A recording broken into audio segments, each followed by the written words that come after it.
Hello and welcome back to On the Workbench. Today we're taking a look at my Saab 9.3 key.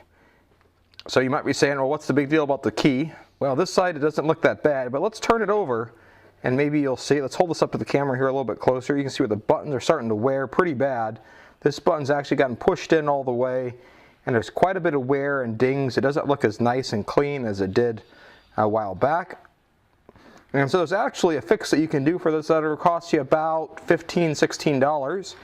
So to do this, there's no special tools required. The first thing we got to do is actually squeeze this together.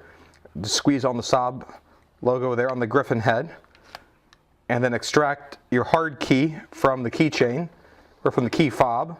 Then on the key fob, like you're going to replace the battery, stick your key and the blunt end of your key in there. Then we're going to pry this open like that, and that's going to expose the actual key, if you will, in the two parts. So we've got the battery and we've got the electronic part of the key.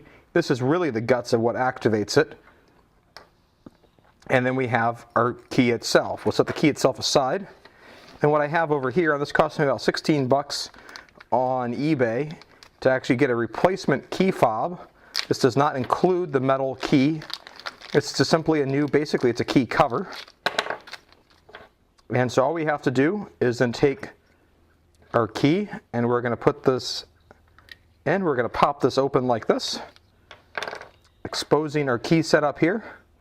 And so then on the one side, we're going to need to put our battery. There we go, we got the battery out. We'll put that in the exact same way there. And then as far as getting the board out on the other side here, there's a couple little clips here. You may need a small screwdriver to do this here, but it should pop out just like that. And we're just going to set this right into the same spot. There's some posts here to align this in the key, just like that. There we go. And now we're going to put our two halves of our key back together. And that'll pop. There we go. Put the actual key shank back in. And we have what looks like a brand new key.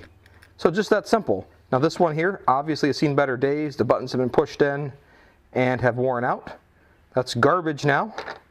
And we've got our key. But otherwise, for about 17 bucks, you got a key that looks brand new.